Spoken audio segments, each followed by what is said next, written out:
बिस्मिल्लाहिर्रहमानिर्रहीम। अस्सलाम वालेकुम नाज़रीन, आपका मेज़बान अली हुसैन जी। अब अमेरिका पाकिस्तानियों का तेल निकालेगा, यानी कि अमेरिका ने ये डिसाइड कर लिया है कि पाकिस्तान में बहुत बड़े बड़े तेल के ज़खायर हैं और एक अब कंपनी तलाश की जा रही है जो पाकिस्तान और अमेरिकन मिल के पाकिस्तानियों का तेल निकालेंगे। कैसे तेल निकालेंगे, कहाँ है ज़खायर? हमें तो पिछले 70 सालों में कोई ज़खायर नज़र नहीं आए। और अगर पाकिस्तानियों का तेल निकलेगा, यानी कि डीजल, पेट्रोल, क्रूड ऑयल और मतलब कि मिट्टी का तेल अगर ये निकलेगा तो फिर क्या पाकिस्तानियों को कितना मिलेगा? सस्ता मिलेगा, महंगा मिलेगा? और ये मुआहिदा किसने किया है? बड़ा अहम सवाल।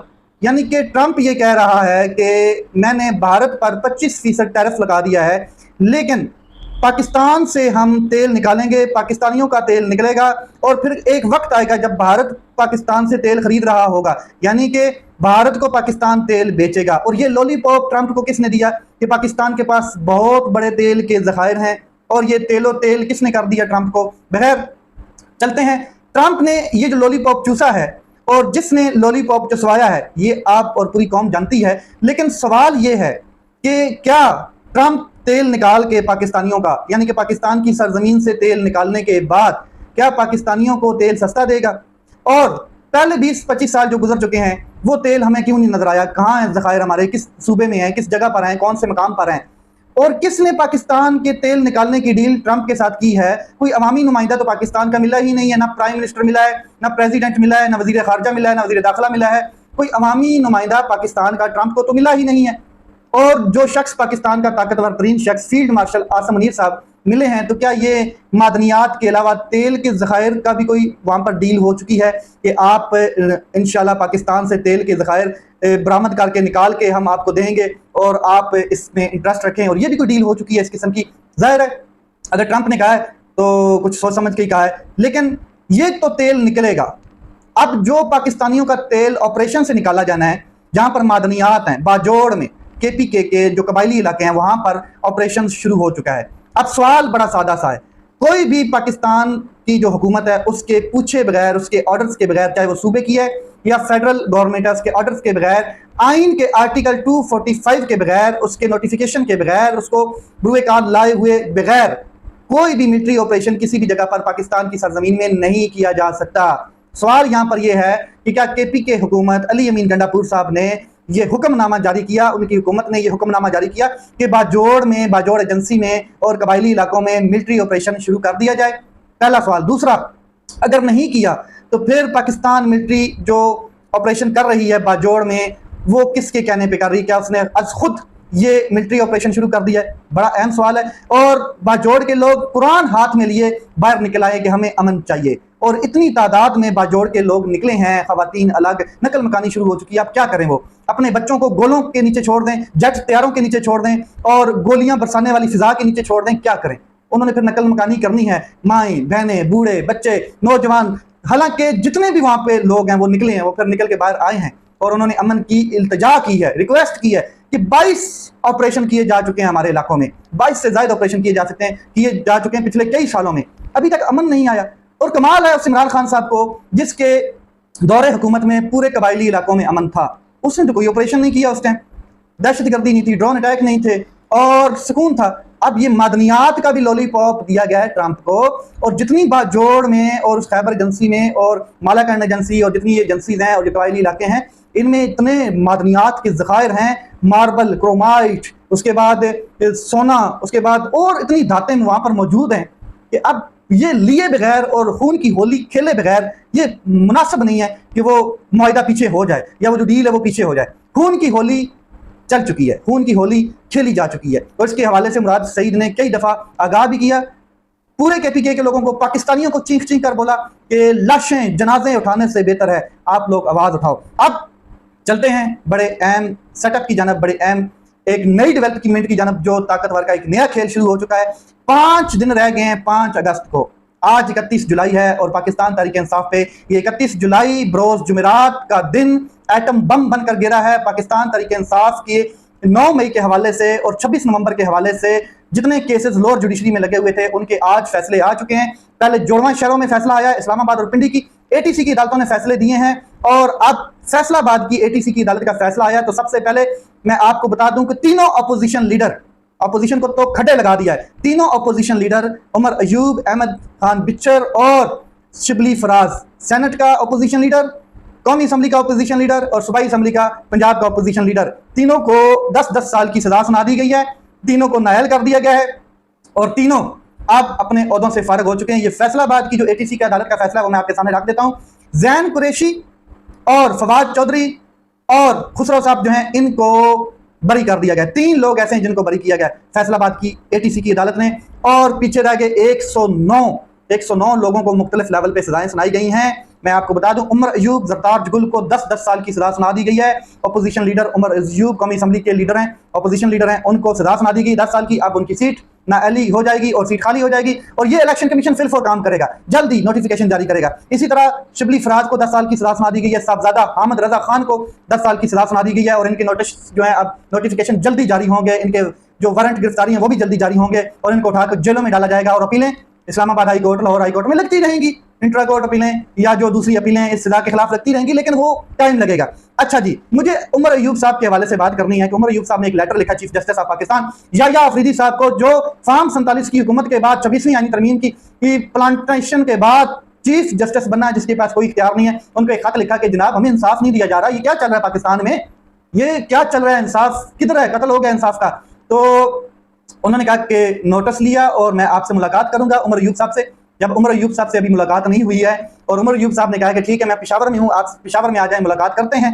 इस्लामाबाद तो उनको गिरफ्तारी का डर था, तो उमर अयूब साहब की अभी मुलाकात तो हुई नहीं है। उस मुलाकात का क्या करना है कि लोअर जुडिशरी ATC की अदालत फैसलाबाद में 10 साल की सजा सुना दी गई है उमर अयूब साहब को और अभी वारंट गिरफ्तारी जारी हो जाएगा।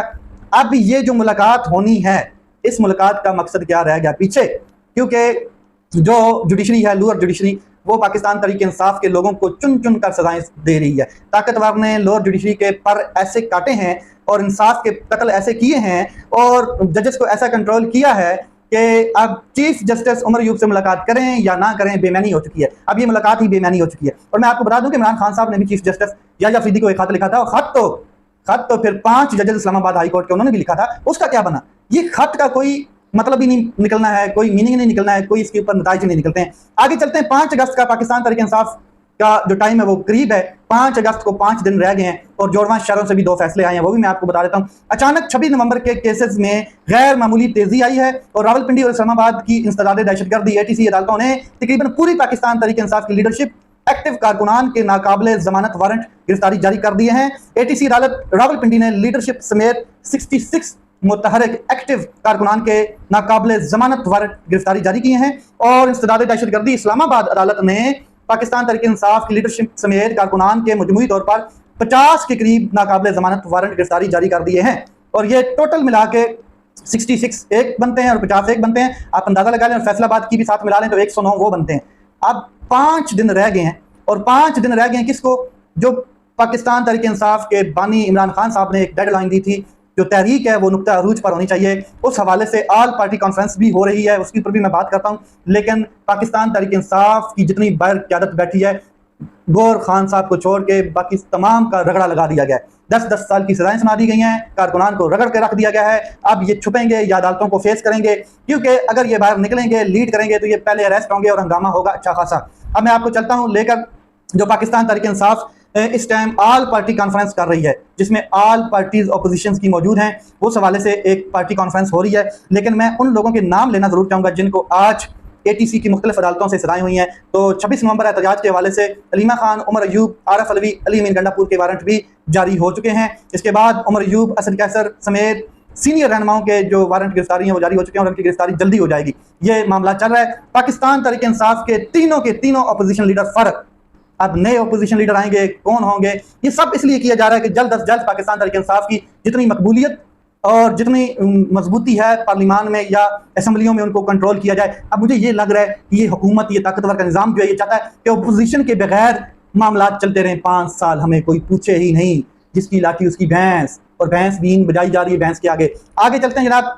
महमूद खान अचकज़ई ने आज ऑल पार्टी कॉन्फ्रेंस के सामने फर्स्ट स्पीच की है और बिल्कुल कैटेगोरिकल उन्होंने कहा है कि बाज़ लोग आइन को रोंदते हैं, आइन पर हमलावर होते हैं। एक डिक्टेटर ने तो यहाँ तक कहा कि 14 सफ़े का आइन है, इसको कागज़ को फाड़ कर फेंक दें। मुल्क गोलियों के साए में नहीं चलते हैं, मुल्क डंडों के साए में नहीं चलते हैं, डंडों के जोर पर भी नहीं चलते हैं, समाजी मुआहिदों से चलते हैं मुल्क। हम ना किसी से लड़ना चाहते हैं, ना लड़ने आए हैं, ना किसी की गाली देना चाहते हैं, लेकिन हम हर मर्द औरत, जज, जर्नैल, वकील, आलम दीन और दानिशवर से जो आइन की बालादस्ती पर यकीन रखता है उससे इल्तिजा करते हैं कि आएँ, हमारी रहनुमाई करें। हम ये नहीं कहते कि हमारे पीछे चलें, और मैं ये नहीं चाहता कि नवाज शरीफ को फांसी पर चढ़ा दो। अगर शहबाज शरीफ और उसकी पार्टी और हमारा हाफिज़े कुरान commander in chief Asim Munir अगर इनको पाकिस्तान अजीज है तो इनको चाहिए कि पाकिस्तान पर भरोसा करें, यानी कि जो पाकिस्तानियों का मैंडेट है उस पर भरोसा किया जाए। आगे कहते हैं कि पाकिस्तान दुनिया का सबसे अमीर मुल्क है, यहाँ अरबों नहीं खरबों के ज़खायर मौजूद हैं, डॉलर्स की मादनियात मौजूद हैं, लेकिन अब भी गरीब सिंधी, बलोच, पंजाब, पश्तून को 2 वक्त की रोटी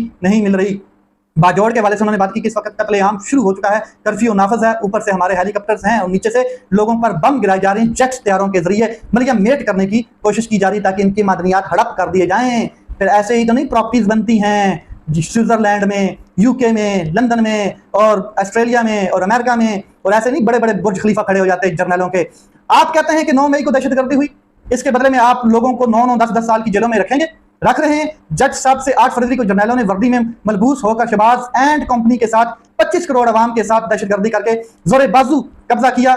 इनको आप क्या सजा देंगे? जिन लोगों ने ये कब्जा किया उनको क्या सजा देंगे? और हमारा ये खिता हमारे वसाइल की वजह से जंगों का मैदान बन चुका है। जो फौजी हैं, जो जर्नैल हैं, तुम सिर्फ और सिर्फ सिविल सोसाइटी के नौकर हो। और ये कहा जी, जावेद हाशमी साहब ने बड़ी स्पीच की है, उन्होंने कहा है कि ये जो फौज है, ये जो एस्टेब्लिशमेंट है, ये तमाम जर्नैल, ये तमाम ताकतवर लोग सिविल सोसाइटी के नौकर हैं। You are the servant of people, civil society के आप सर्वेंट हैं। और ये अल्फाज मेरे नहीं है, ये अल्फाज कायद आज़म मोहम्मद अली जिन्ना के हैं।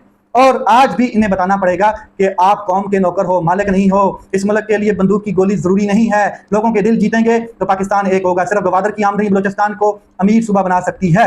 बड़ी इंपॉर्टेंट बात की है। आगे चलते हैं जी। मैंने वो पाकिस्तान देखा जहां फौजी बंगालियों की तजलील करते थे, पाकिस्तान टूटा, अब भी वैसे ही ये सूरत हाल दोहराई जा रही है। सूबों को इनके हिस्से से ज्यादा देना पड़ेगा, तो भी देना चाहिए।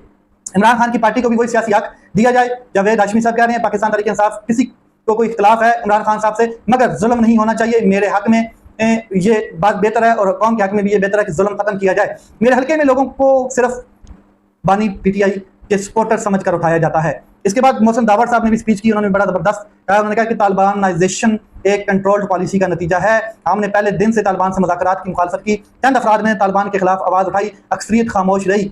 महकूम कौमों का एहतिसाल क़याम है पाकिस्तान के दिन से जारी है। पश्तून और बलोच नस्ल कुशी अपनी इंतहा को पहुंच चुकी है। वज़ीरिस्तान से बाजौर तक एक्स्ट्रा जुडिशियल किलिंग्स हो रही हैं। ये ऑपरेशन के नाम पे एक्स्ट्रा जुडिशियल किलिंग्स हो रही हैं। अमेरिका चीन को रोकने के लिए हमारे खिते को जंग का मैदान बना रहा है।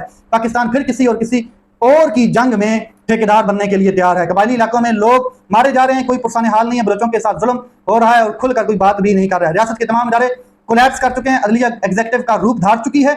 रियासत अब कानून की बजाय मर्जी से चलाई जा रही है। सिस्टम सिर्फ ताकतवर के लिए, बाकियों के लिए कुछ नहीं। मुल्क अमली तौर पर कमजोर मशरूम जैसा बन चुका है। सियासी वर्कर्स की आवाजें दबाई जा रही हैं। पाकिस्तान तहरीक इंसाफ की आदत हो या बलोच तंजीमें, सबको निशाना बनाया जा रहा है। 2024 इलेक्शन में धांधली का खर्चा पहले से ही मौजूद था। बलोच और पश्तून मामले पर कौमी जमातें खामोश हैं। कौमी जमातें बड़ी जमातें हैं, जिसमें खास करके पीपल पार्टी ये खामोश है। इसकी बलोचिस्तान में हुकूमत भी है और मुस्लिम लीग नून तो वैसे इन्ना लिल्लाहि व इन्ना इलैहि राजिऊन हुई पड़ी है। ठीक हो गया। और इसके बाद फिर मैं आपको बता दूं कि ये जो आल पार्टी कॉन्फ्रेंस है ये 2 दिन जारी रहेगी। इसके बाद आखिर में महमूद खान अचकज़ई साहब एक लाया अमल जारी करेंगे और ये लाया अमल जारी होगा।